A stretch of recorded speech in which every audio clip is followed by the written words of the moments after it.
I want you to see this. I'm just as nervous and learning just like you.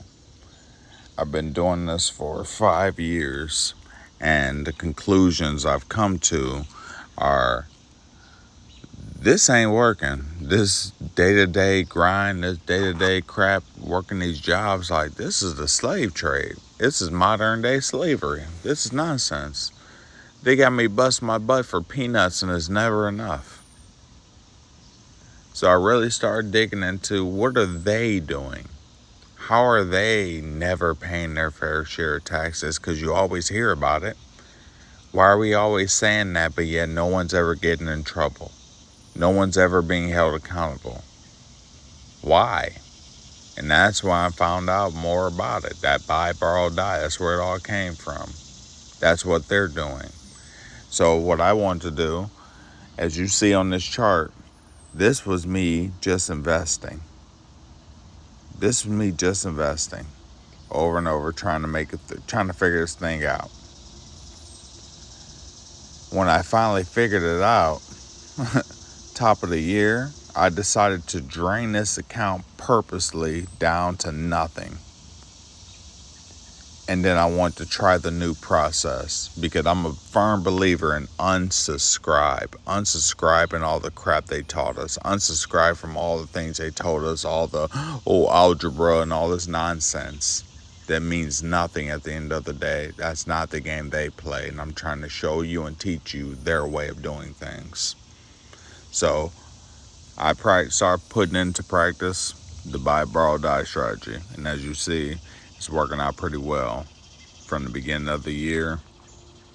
From the beginning of the year until now, it just keeps on climbing and going higher. So, I don't know. I encourage you, pray on it. Pray on it. This is not for everybody. This is way more riskier than just buying stocks, but the potential to grow your wealth on steroids is phenomenal. Okay, so I want to document what I just did. I went in, I went in and borrowed the money. It went into my buying power here at the bottom. I then clicked on the 77 stocks, dividend stocks, not the drip account, the 77 stocks, dividend stocks. I clicked on it, then I clicked on buy in the left corner. And I borrowed $1,000, and then I purchased $1,000 and put it right into the drip account. So look here at the bottom. My margin was $1,222.77. But because I took the $1,000, it dropped it down to $222. Now, when Monday hits, because today is Friday, when Monday hits and this money, that $1,000 is reinvested into my dividend account, you'll see this margin, available margin, will increase probably to around $700 to $800. It's literally over. This is what the banks do over and over and over, you guys. And then don't let me win with options. And then you put option money in here as well. So now you're $600, $700, $800. You can now borrow because you've been feeding it with options. You can now borrow, let's say $1,500, $2,000. What do you do with that money? Buy more dividend stocks, increasing your wealth. And then the same way I'm borrowing the money to put into the family bank, you can borrow the money to take a vacation. You can borrow the money to buy airplane tickets. You can borrow the money to have an unexpected expense versus selling your assets, versus going through all your assets and you're selling this. You're selling this. Like, no, we don't sell anything. Borrow. I know it's scary, but your assets, as long as you have good assets, which we do, they will pay for your borrow amount that you take. They'll continue growing and paying for that. I'll check back in to show you what the outcome is once Monday hits, and this is reinvested. Right now we're at 222.77. Let's see what happens when that $1,000 goes in come Monday. Let me ask you something. Let's say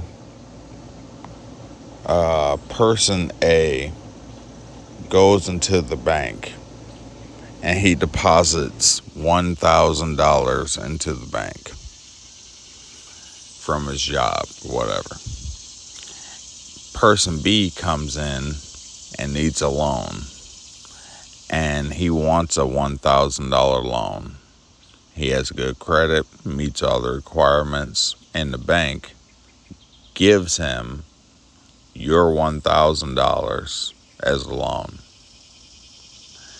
You getting thirsty, or maybe you had some type of bill or expense, for some reason you need the entire $1,000, and you go back to the bank and you say, I need my $1,000.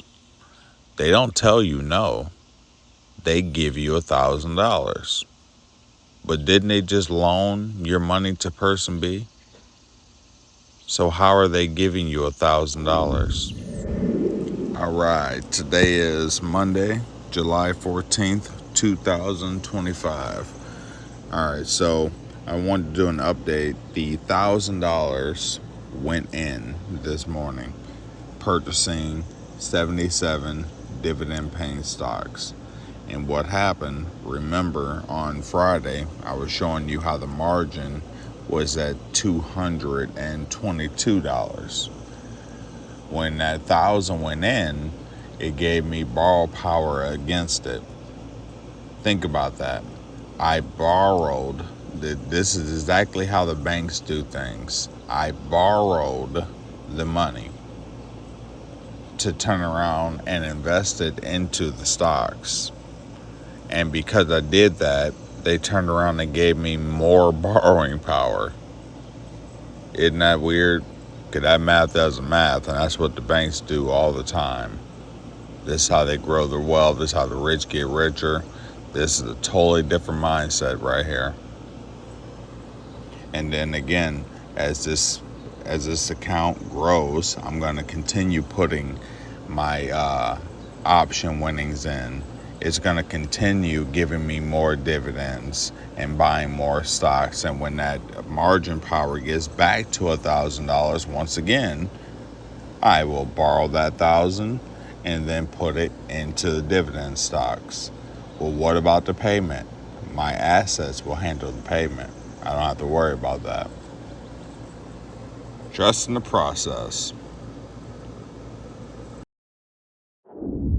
Comes a competitive edge. M.B.U. mind hack. Think of focus like a flashlight in a pitch black room. Wherever the light points, you can see clearly. But if you start waving the flashlight around, you're back in confusion. You can't see anything long enough to understand what's in front of you. That's what most people are doing when they watch 5 different stocks at once. They're shining the light in too many places and missing the setup that could have worked if they had just stayed still. Focus means holding that beam steady. Real example from the M.B.U. system. Let's say you're watching TSLL, a leveraged ETF tied to Tesla. You've studied the chart. You understand how it reacts to Tesla's moves. You've mapped out support and resistance zones. Everything is clean. But right before the market opens, someone in your group chat says, check out this new biotech penny stock.